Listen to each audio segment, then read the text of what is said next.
Good afternoon, everyone. Hope you all are having a great day so far. It's definitely been a while since I made a video, what with moving and my new setup here and life in general sort of getting in the way. But thankfully I'm able to come back and bring you all a new video. And today we are taking a look at the ROG Ally, specifically at the back buttons here. We can see over here we have two buttons, M1 and M2 respectively. If we look at sort of the side profile, we can sort of see that these poke out quite a bit.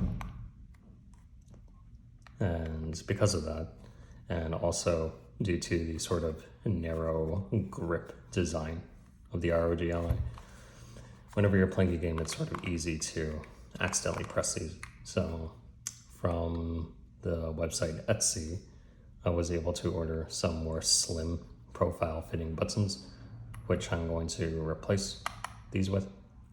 And in addition, I also have some grips to put on the sides of the console. So I'm going to put those on as well and give my impressions of those. So without further ado, let's go ahead and get right into it. So the buttons I'm going to be replacing them with came in this package in the mail today. So I'm going to go ahead and open this and see what I have here. So it looks like we have a few. Came with three, actually. 1, 2, 3, 4. And there are 4.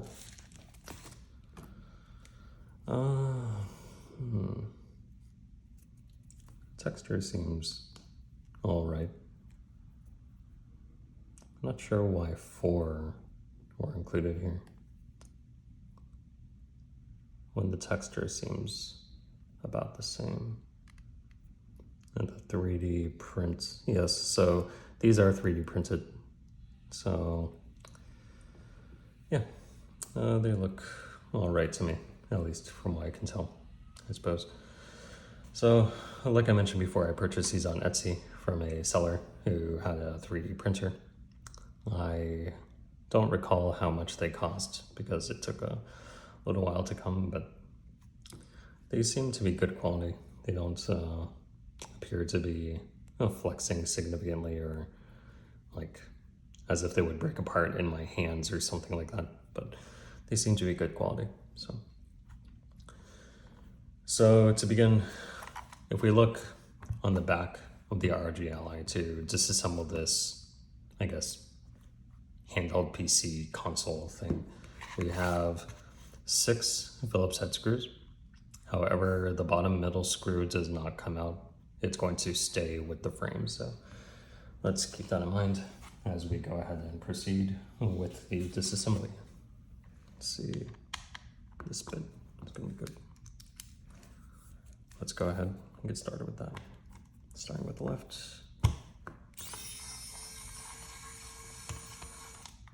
Okay.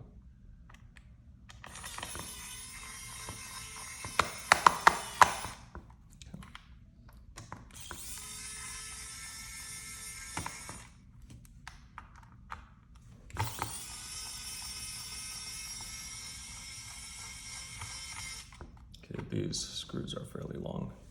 Keep that in mind.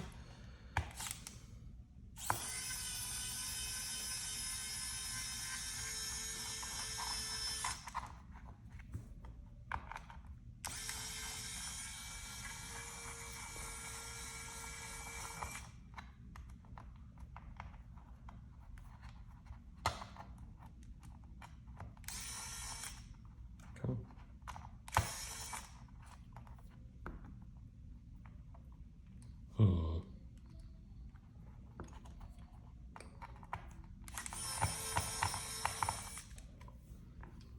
Take this one out.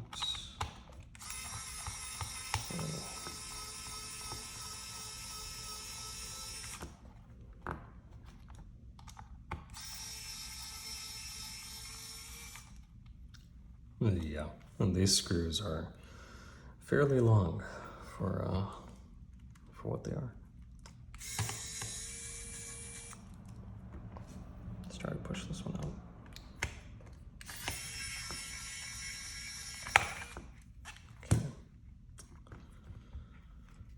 Okay. Now let's see if we can gently pry this apart. Basically, I'm starting where this indent in the triggers is and sort of pushing my nail around it. There are little plastic tabs which are holding the console together. I keep on calling it a console, but it's not really. And they just loosen, take it apart, just like that. And we can go ahead and place this to the side. And now we have a look at the interior of the ROG Ally. So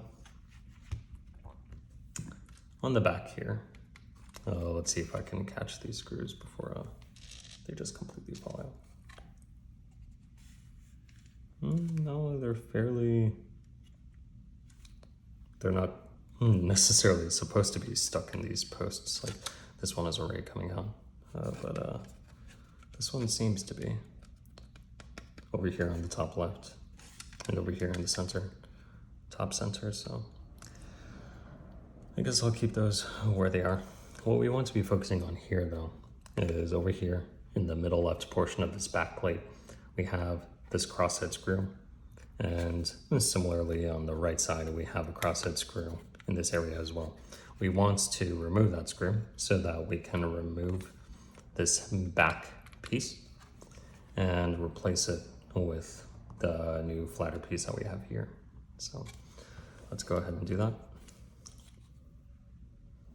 Place the console over to the side.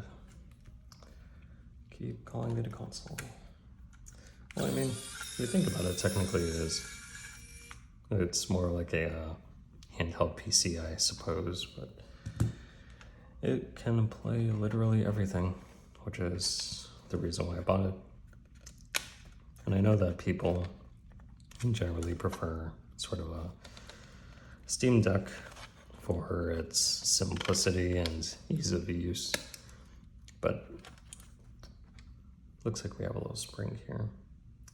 But I don't mind it. I think that the drawbacks of running on a Windows system is definitely worth being able to play literally everything that you want. So that's what I favor. Okay, so we want to find the matching part to this. Let's see. How's that going to fit back there? Just like this. So we can go ahead and place it, and it will just sort of slot in and clip into place. It should. Let's see.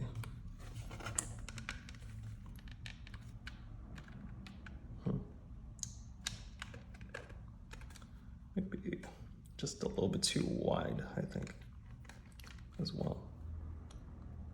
Just a little bit, or maybe it's supposed to hook somehow to place. Or it just takes significantly more force than what I was giving it. There we go. There.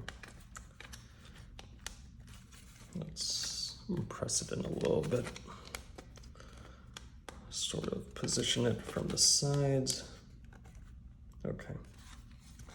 So as we can see on the back plate, this button is much more slim than the one on the right. It's definitely preferable. So we're going to place the spring and back where it was originally. And then from there, we can go ahead and place the screw and back where it was as well. Let's see. Okay, there's a lot of tension there. Nice and easy. Yep, that's what I was afraid of. Be right back. Okay, so I ended up finding the spring and I screwed the crosshead screw back where it needed to be. Keep in mind when you're doing this, they are screwing into plastic. You're screwing into a plastic post, so you don't want to overscrew it or anything like that. Sort of position this in such a way that it seamlessly fits. It's been a little while since I cleaned handles. I'm gonna have to do that at some point, but yeah, there it is. It fits well. Let's go ahead and move on to the other side.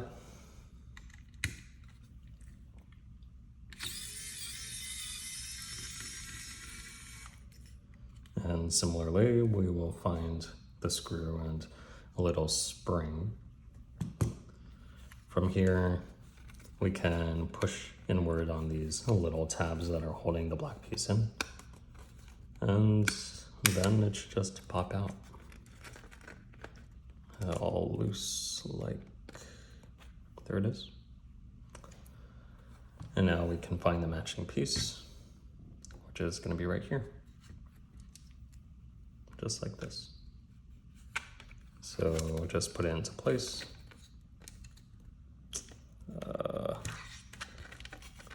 I do know for the other one it took a little bit of force. Just a little bit. Come on.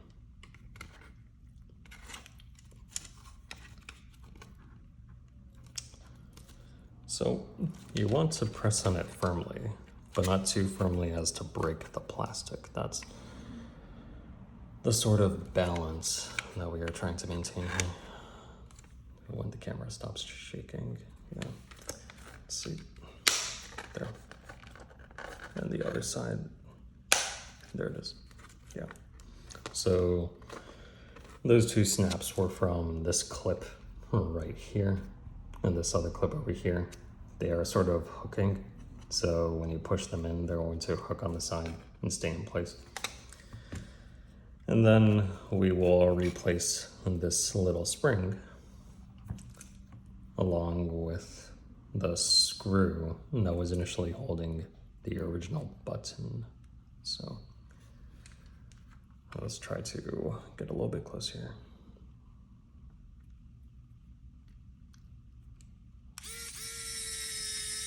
Okay, it's not quite where it needs to be.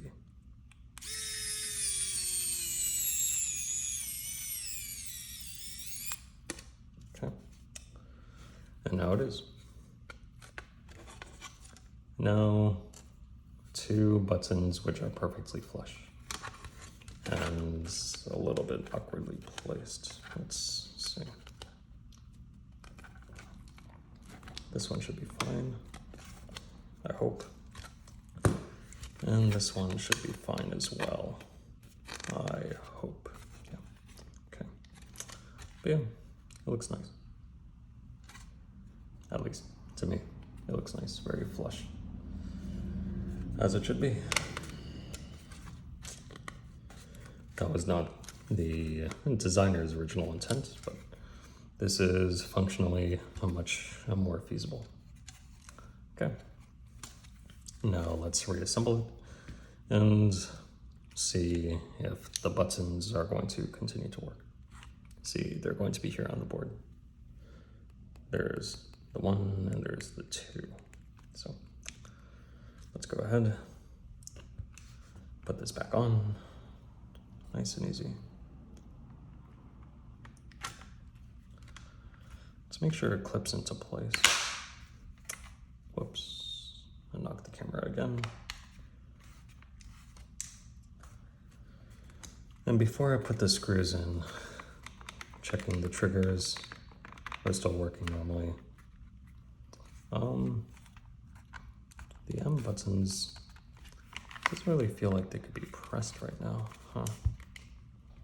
Let me sort of, yeah, it's not feeling great. Okay, like right now there should be some resistance on them, but they're not pressing at all. So yeah, I'm going to troubleshoot that and I'll be right back. All right, so after doing some testing and putting the black buttons back as well, something that I will say is that these replacements are nice. However, one thing to keep in mind is that the click, like I don't know if I'll be able to express this well enough on camera, but that click, like you could hear it. It's going to be a different experience to the regular black buttons.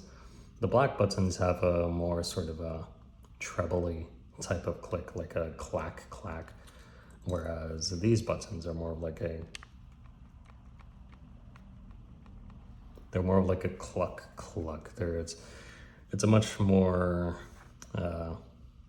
subtle type of click if you're looking to replace these buttons. For me, and that works just fine because I could just sort of do it by feel. But for others, they might want to have that sort of audible feedback as well.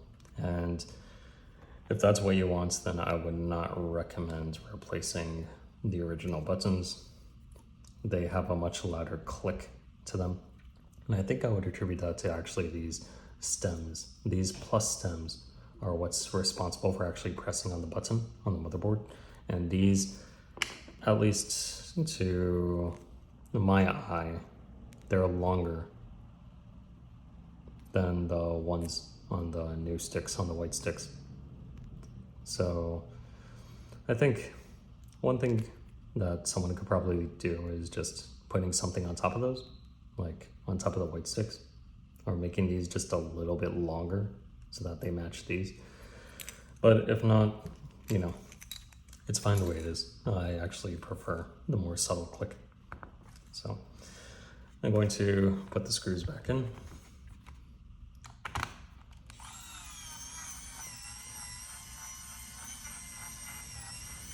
And turn on the console and give a little bit of a demonstration of how they work. Okay, let's do that.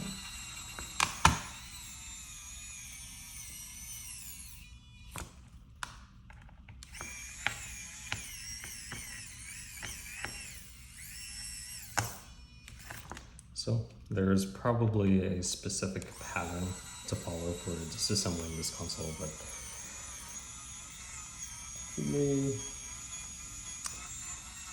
I don't really mind. So let's put these screws back. It looks like I'm missing one. Huh. I think I know where that one went. So actually, oh, it's already there. Let's put these back.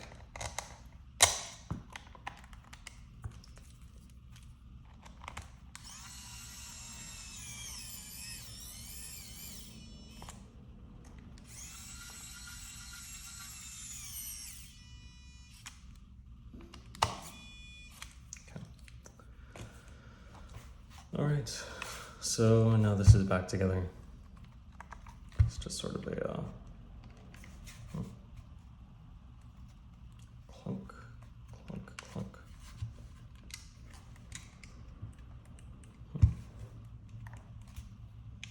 Let's turn it on.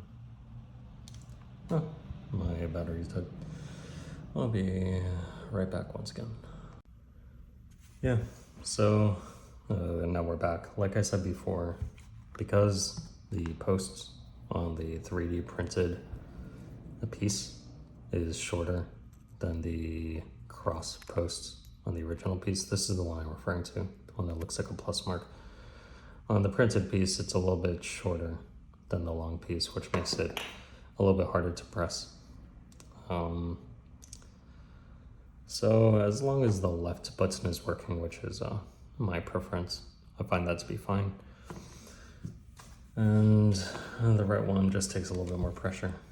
So other than that, they work just fine. I would just recommend that if you are looking to replace the M1 and M2 buttons with something that has a very clear and distinct clicking sound, like a treble, high pitch sort of click, like the click click, and not that clack, then probably don't get these. Or if you do, keep in mind that you might want to add something to the top or something in between the plus and the button itself so that it'll be easier to press.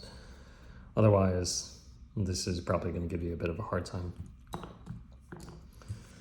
Okay, so that being said, let me go ahead and open this other package that I have. Let's see.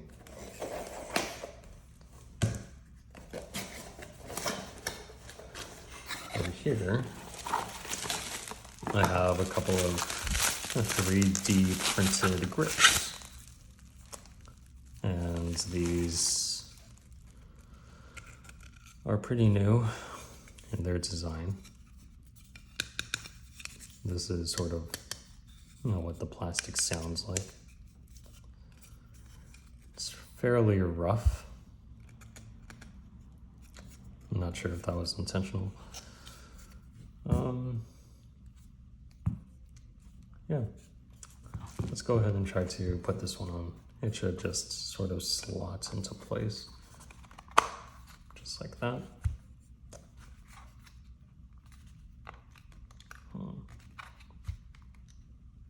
Yeah, let's put on the other one.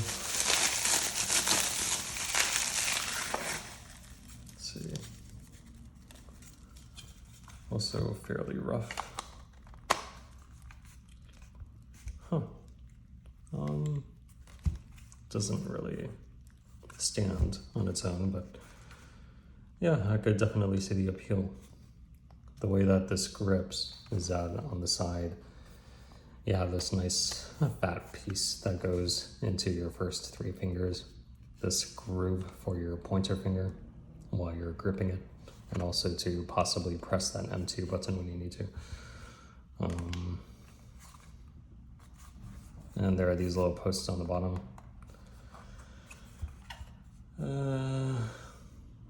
It can't really stand on its own, just sort of flops over this way, but yeah, it does feel substantial and it feels nice. I was looking at these other grips on Etsy, which sort of covered the top of the vents over here. And also it did not extend all the way. Like, that's the reason why I chose these, is because this grip, you could see from the side here, it extends all the way almost to the top of the console, whereas the other ones were just sort of like a little bit smaller. So if that's something you prefer, then those other grips are available on Etsy as well. However, these are definitely my preference, at least for now.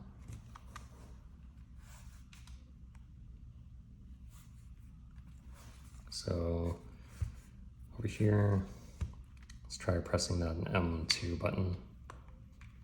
Yeah, it is fairly difficult to press. Like, I only need 2 hands to do it. Yeah, not entirely functional. So, wow, those take a lot of pressure. Unbelievable. Well, I could probably do some more testing on that.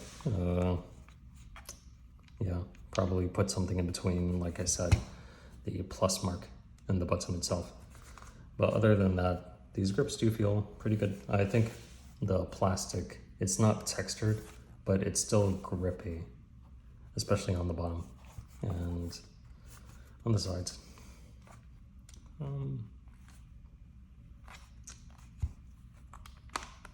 Yeah, this one can slot a little bit further.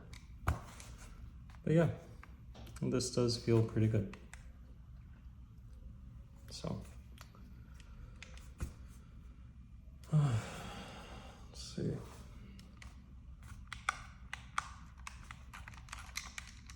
All the buttons are easily reachable.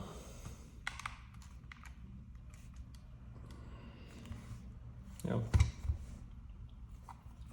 Let's try removing them and putting them back on.